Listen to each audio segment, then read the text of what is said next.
A paz seja com todos. Poder sentar. Aleluia.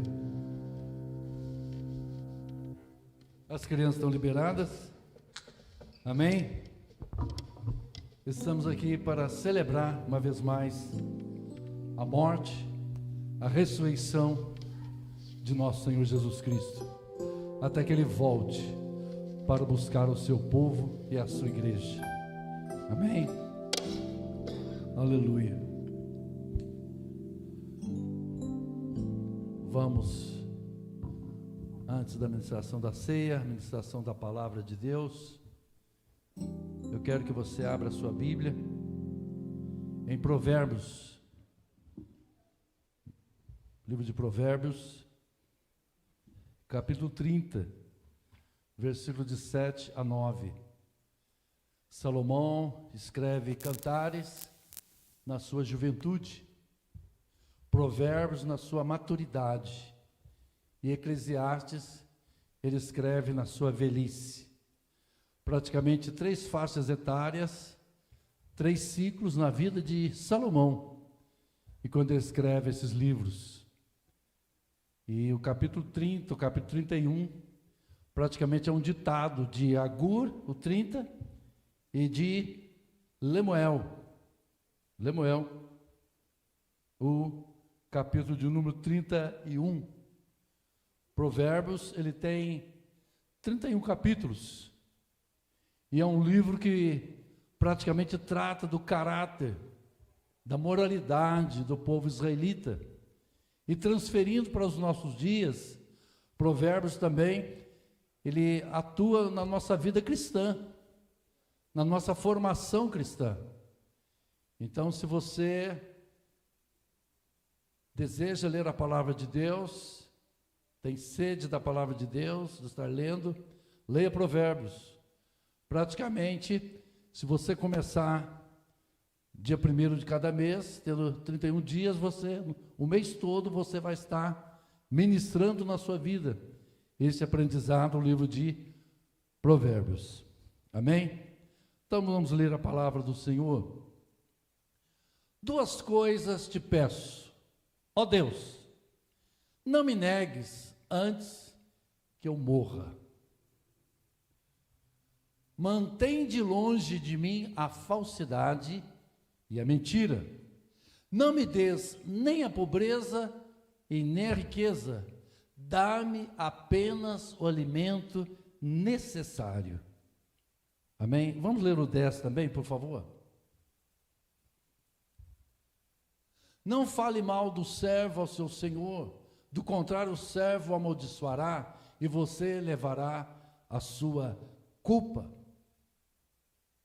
Amém.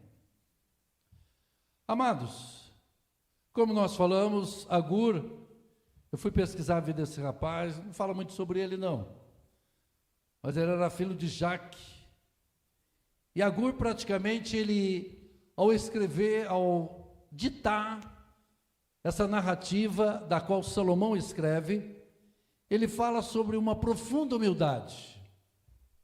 Ele está se humilhando na presença de Deus, está reconhecendo a sua pequenez, está reconhecendo como ele, na verdade, não é nada sem a presença de Deus na sua vida. Existe algo que Deus se agrada, é com o nosso reconhecimento de quem realmente nós somos. Deus se agrada muito com a humildade do ser humano. Deus, ele se afasta de pessoas soberbas, de pessoas arrogantes, de pessoas que acham que é melhor do que os outros. Deus não se agrada disso. O próprio Senhor Jesus Cristo, ele deu um grande ensinamento para nós. Aprendei de mim, ele disse, que sou manso e humilde de coração. A humildade, ela emana do coração da pessoa, mas para que eu possa viver na humildade, eu tenho que praticar essa humildade, eu tenho que viver essa humildade, então eu tenho que praticamente, como cristão, levar a minha vida ao pé da cruz a cada instante, porque muitas vezes nós queremos o quê? Extrapolar, nós queremos muitas vezes falar que sempre estamos com a razão, sempre estamos certos. Então aqui ele fala sobre essa profunda humildade. Segundo lugar, ele fala sobre uma oração de contentamento, de conhecer como Deus é na sua vida, de como Deus está com ele. Em terceiro lugar, ele vai pedir equilíbrio. Equilíbrio. E qual é o equilíbrio que ele vai pedir? Primeiro lugar, nós falamos o seguinte, lá no versículo 7, então. Por favor, coloca uma vez mais aí, meu irmão. Quem está aí? É o Júnior mesmo? Amém? Tá. Deixa aí, por favor, na tela. Duas coisas te peço. Né? Então, ele vai fazer uma prioridade. Ele analisa o perfil da vida dele, ele analisa como ele está, com certeza, tudo que ele estava vivendo, convivendo, o seu relacionamento com Deus, seu relacionamento social, familiar. Então ele faz uma análise, ele faz um balanço. É como uma empresa, né, que fecha o ano para fazer um balanço. Então ele vai fazer esse balanço da vida dele, e ele justamente vai pedir para Deus duas coisas. Oh, meu Deus do céu, hein? Parece que ele não era assim muito pedir coisas para Deus, né? Porque tem hora que a gente chega para Deus com uma listagem, né? O Senhor está aqui, ó, de A a Z. É um monte de coisa, Senhor, meu Deus do céu. Mas praticamente ele coloca duas coisas. Ele vai priorizar as coisas para Deus. E tem hora que nós temos que parar e analisar. Peraí, eu estou fazendo minha oração, mas é isso mesmo que precisa acontecer na minha vida? Duas coisas te peço. E ele fala o seguinte: não me negue, Senhor. Por favor, não vai negar para mim, não. Vai me responder, Senhor, antes que eu morra. Olha só, que coisa interessante, né? Olha, ele chega a dizer: Senhor, me dá, e antes que eu morra, me conceda isso, Senhor. Duas coisas eu te peço. Então, quais são as duas coisas? Primeiro, ele vai dizer 8. Versículo 8. Mantém de mim. Há uma versão que diz: afasta de mim.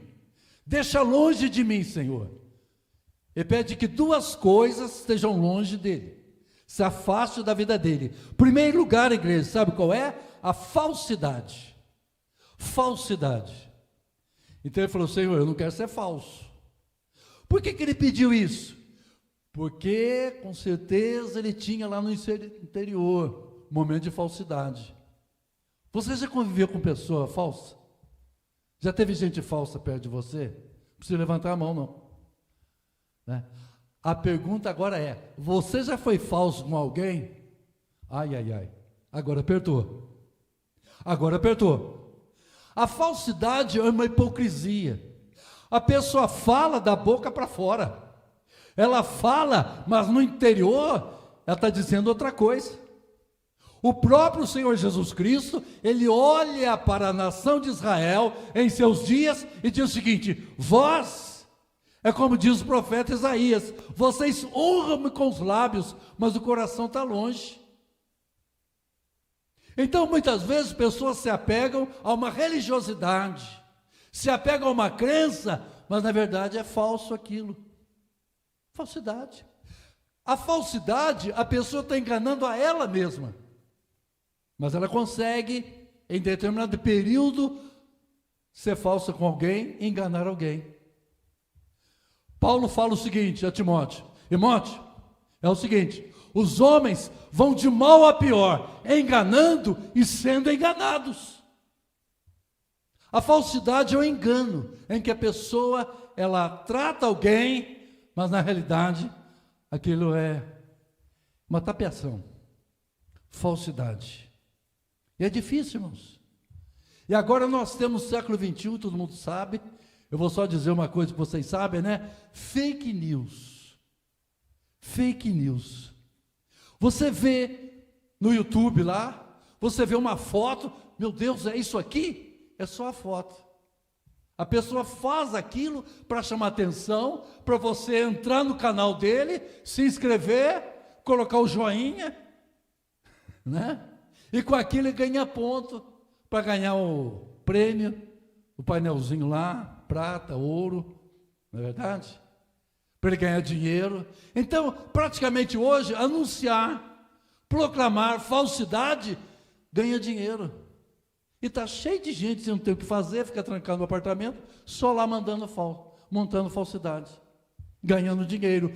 E muitas vezes nós caímos nessa armadilha de coisas falsas, de pessoas que mandam mensagem para nós, mas é falsidade. Porque na realidade o mundo gira hoje em torno do quê? De falsidade, de reportagens, de mensagens, de notícias falsas, que muitas vezes você acha que é aquilo, e na verdade não é bem aquilo que estão falando. Essa é a grande realidade. Notícias que saem do Brasil, meu Deus, só Deus tem misericórdia, que vão lá para fora. As pessoas ficam com medo do Brasil, tem medo do Brasil. Nossa, no Brasil deve ser o quê?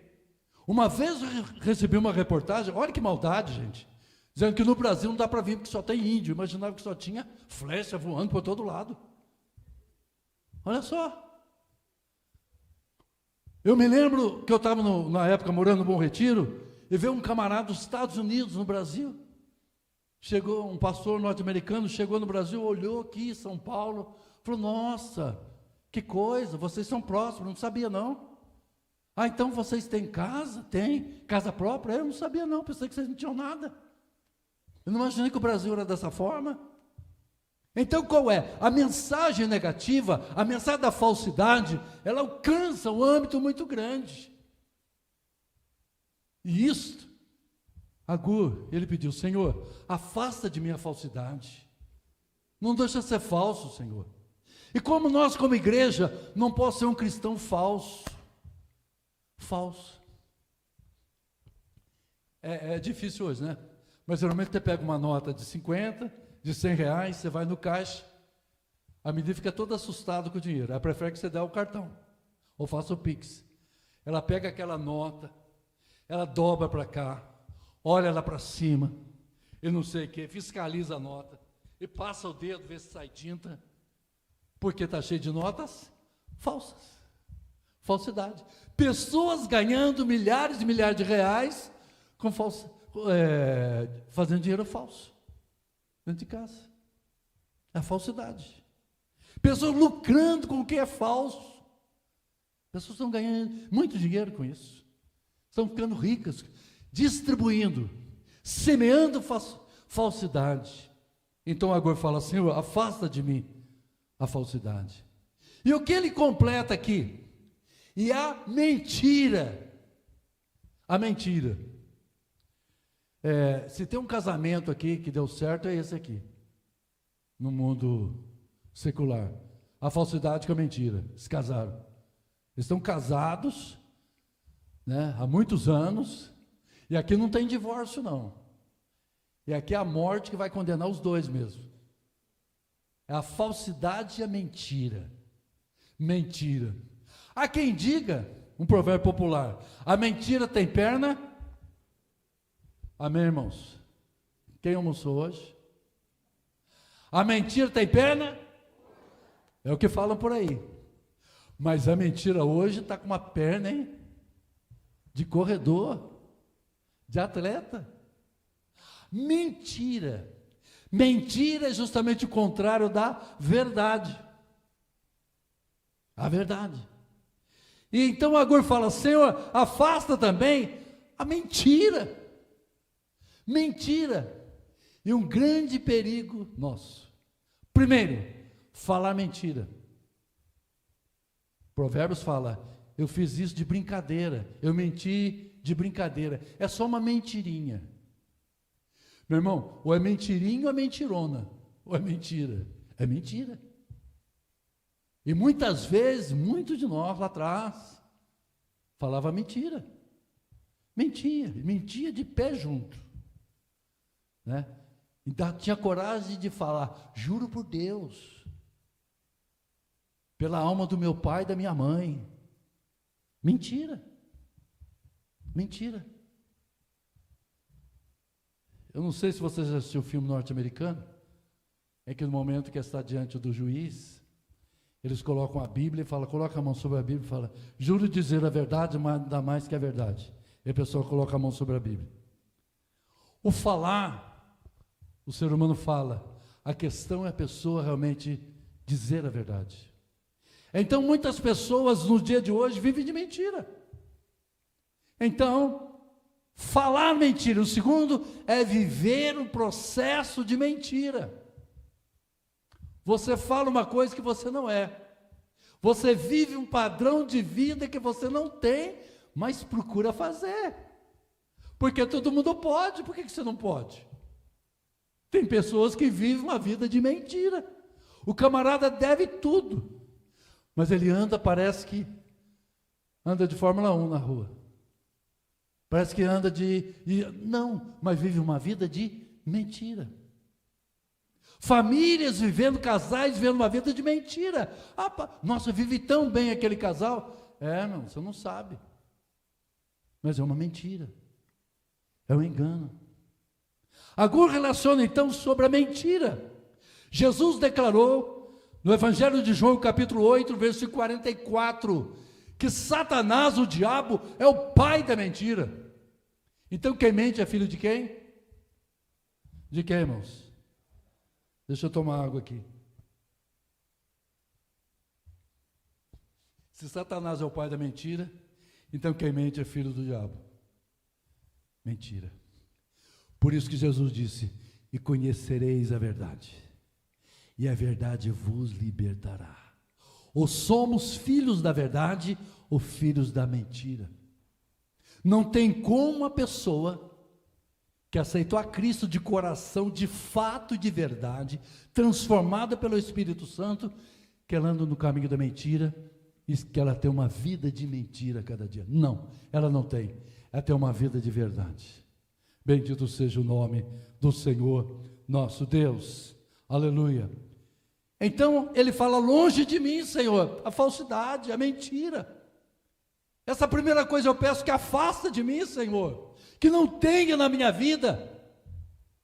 Aleluia. Agora tem uma coisa, irmãos. Quando o cristão, muitas vezes, ele pratica uma mentira, acende uma luzinha na cabeça dele: você mentiu, hein? Você mentiu. Agora se prepare que vê os efeitos colaterais.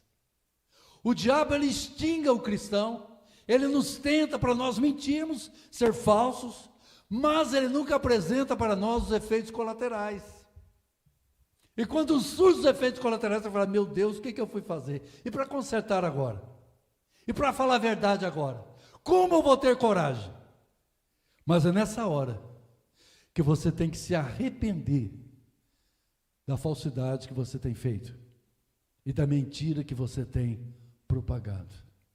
Você tem que ter essa coragem, dizer: eu menti. A palavra do Senhor é tão séria sobre isso, que João escreveu na sua primeira carta. Aleluia, glória a Deus.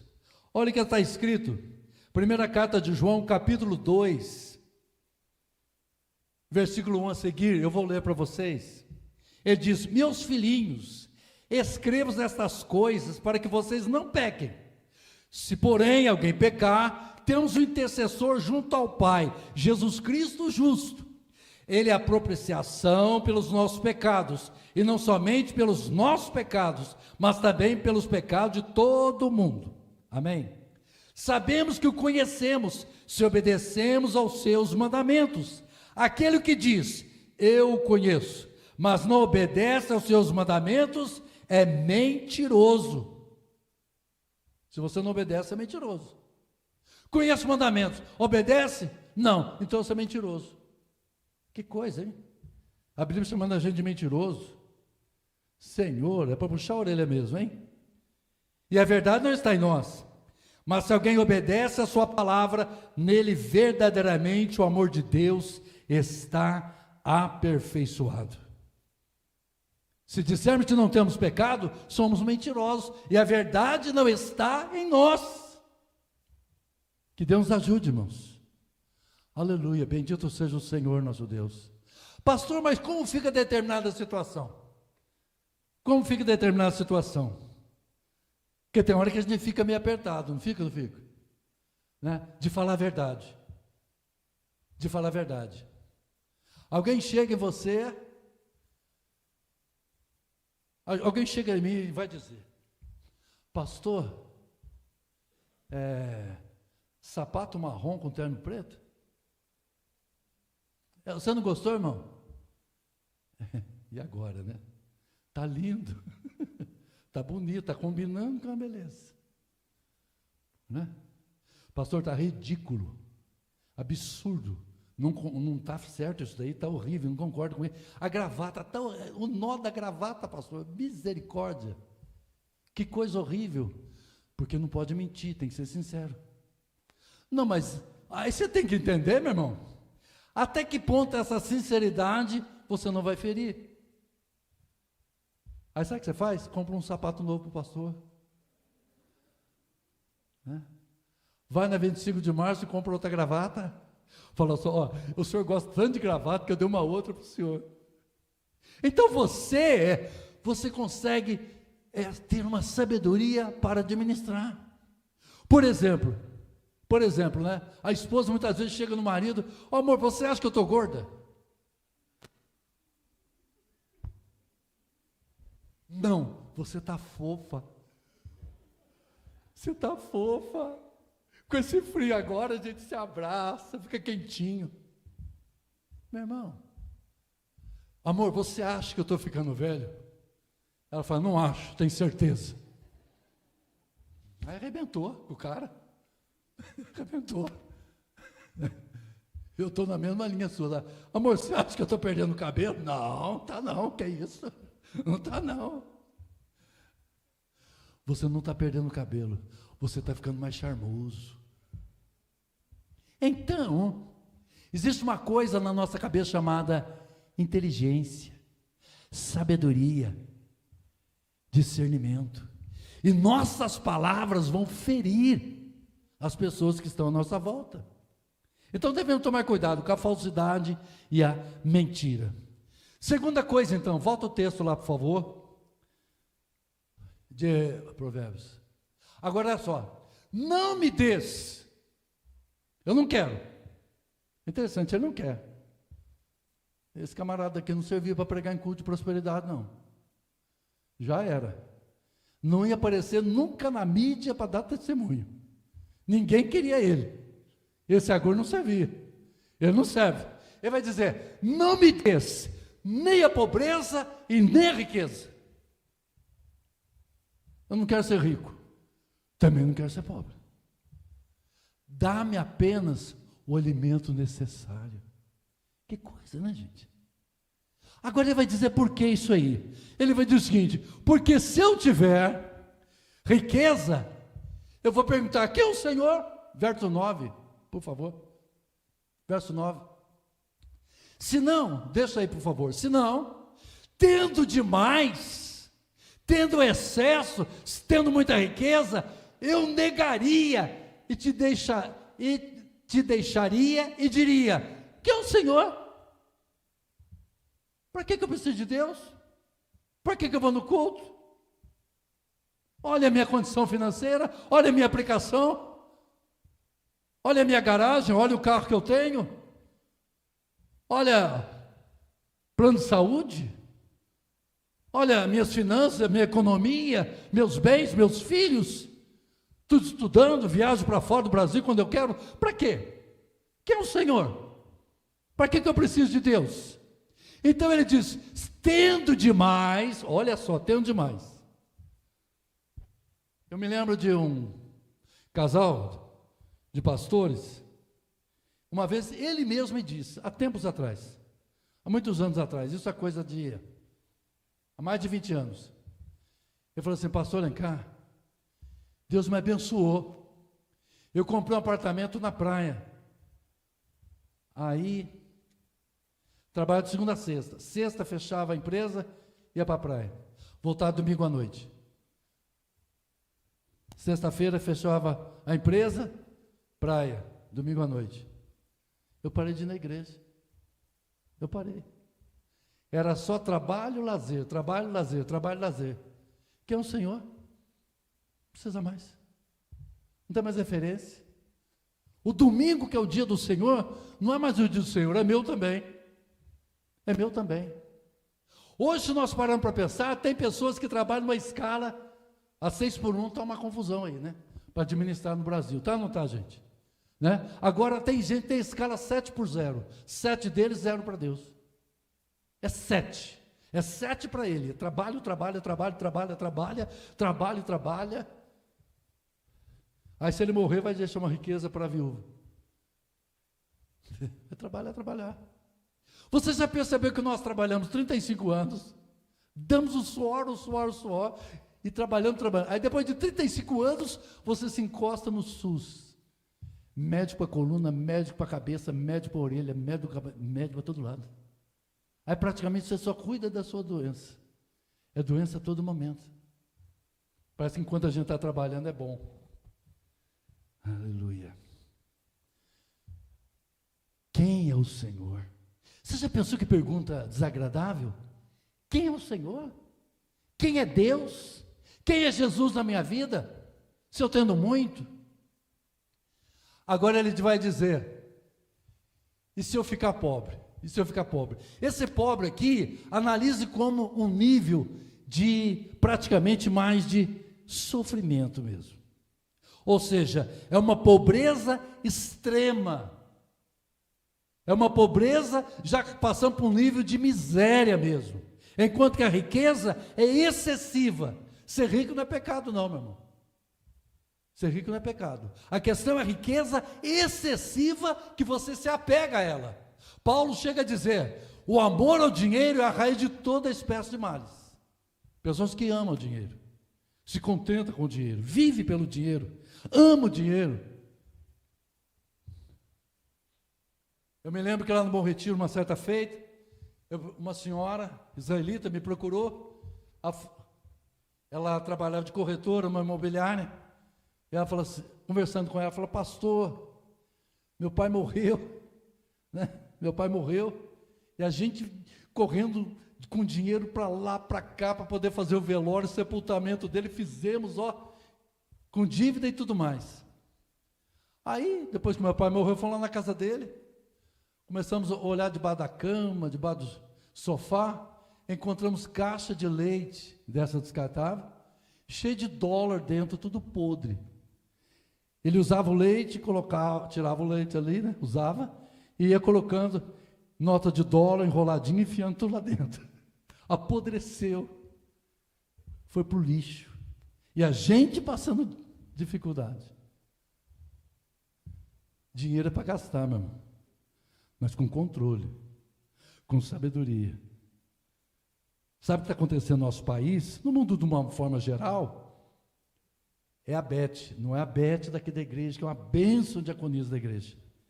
É a Betano, é a KTO, é o Susbete da vida que está dominando a sociedade. Um psiquiatra chegou a dizer o seguinte, que no momento emotivo, que a pessoa está assistindo uma partida de futebol, sua emoção está num nível bem elevado, e naquele momento você coloca uma mensagem de jogo, da qual, se você jogar, se você apostar, você vai ganhar dinheiro. Então aproveite aquele momento emotivo, da qual a tua razão está praticamente baixa, e você aposta, e aposta. Pessoas no Brasil estão ficando endividadas, perdendo dinheiro e mais dinheiro. Eu assisto jogos da Copa do Mundo e aparece toda hora aquilo lá. Pode mostrar, meu. Não vou apostar nada, mas de jeito nenhum. Eu sei que isso é falsidade para tirar dinheiro. Quer ganhar dinheiro? Trabalha com o suor do teu rosto, comerás o pão, assim diz o Senhor nosso Deus. Dinheiro fácil se perde fácil. Meu pai deve lembrar, na década de 70, tinha-se loteria esportiva, você fazia 13 pontos. Uma família próxima de casa, um senhor ganhou. O camarada vendeu o pequeno comércio que ele tinha no bairro, fechou, foi para o centro da cidade, na casa, uma das casas principais do centro da cidade. Levou a esposa, os filhos, foram todos para lá. Incrível, foi todo para lá. Agora ganhou aquele negócio todo. Usufruiu da casa melhor. alugou a melhor casa do centro da cidade. O tempo foi passando, perdeu a casa, perdeu o dinheiro, foi morar na casa do pai. Trouxe a esposa, as filhas morar na casa do pai, totalmente frustrados. Não é dessa forma, não é desse jeito. Então o perigo, igreja, é justamente isso, a pobreza extrema. Então ele fala: Senhor, e se eu ficar pobre?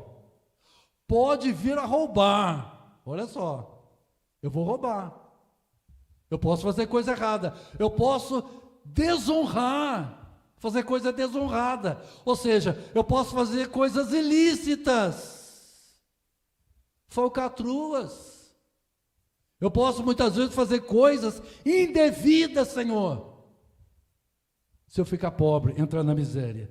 Então ele diz o quê?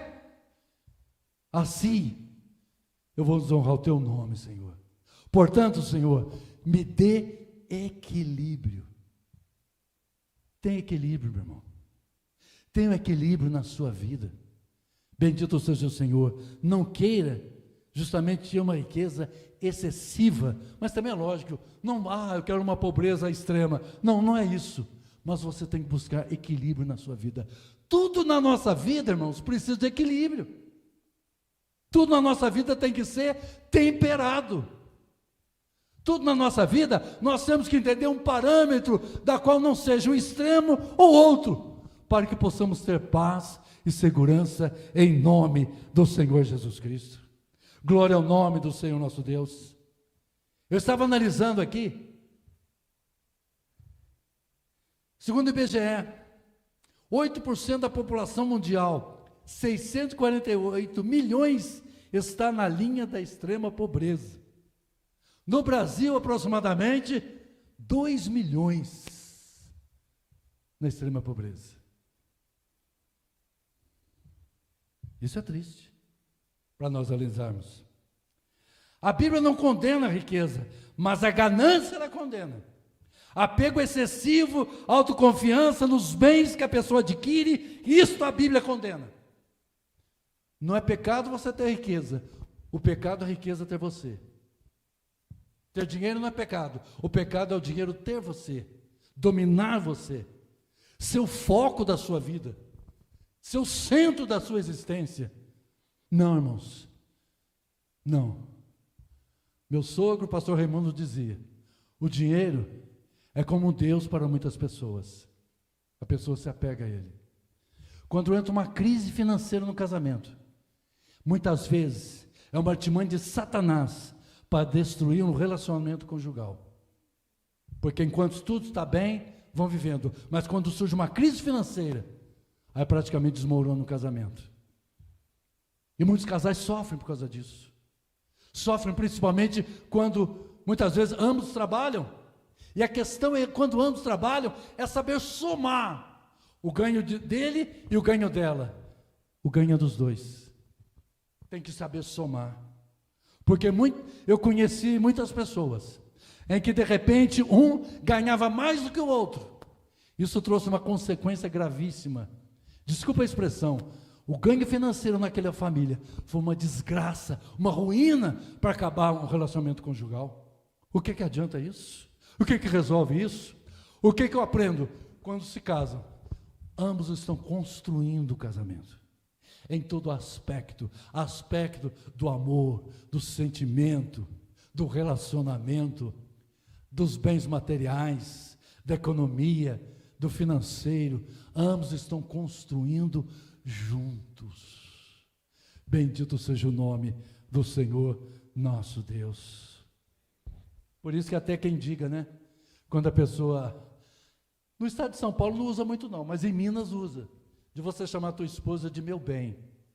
Ô bem, ô bem, ô bem, ô bem. Aí quando briga, meus bens.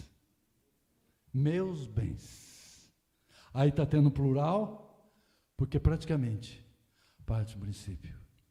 Deus ajude, irmãos, que nós possamos, aleluia, ter equilíbrio na nossa vida. Aleluia. A gordice. Afasta de mim, Senhor, a falsidade, a mentira, Senhor. Me dê, Senhor, o necessário. Lembrando das palavras do mestre da Galileia, o Senhor Jesus que disse, na oração, o pão nosso de cada dia nos dá hoje. Sabe o que significa isso aí? Pastor, o que é? Alguém pergunta. Pastor, o que é? Então eu respondo, se vocês perguntar. É para evitar teu estresse de querer ganhar dinheiro em agosto de 2090. Nós estamos em 2026. É para evitar isso aí. O pão nosso cada dia nos dá hoje. Hoje. Amanhã, Deus proverá. Aleluia. Bendito seja o nome do Senhor nosso Deus. A igreja em pé para nós orarmos. Aleluia. Amados, aleluia. Nosso coração tem que estar na presença do Senhor nosso Deus. Aleluia. Aleluia. Uma das coisas que nós sofremos é nossa ansiedade de conquistar, de ganhar, de obter. Até um ponto é bom, porque você vive. A ansiedade, até um nível, ela é benéfica, porque você não é estático, você se movimenta. Mas, por outro lado, se torna maligna, quando ela tem o excesso de querer demais as coisas, de não ter entendimento. Mas que Deus nos ajude, que possamos pedir graça para o Senhor, o nosso equilíbrio em toda a nossa maneira de viver. Nós iremos agora orar pelos elementos, o pão e o vinho, que representam o corpo do Senhor Jesus, em memória do seu sacrifício. Você que é membro da nossa igreja, membro de uma outra igreja, em comunhão com Deus, entende o processo, a importância, o compromisso do que é a ceia do Senhor, participe neste momento. Pode entrar, por favor. Nós vamos orar neste momento. Nós vamos apresentar diante do Senhor, crendo, aleluia, que este ato é um ato de obediência em memória do sacrifício do Senhor Jesus. Amém? Glória a Deus.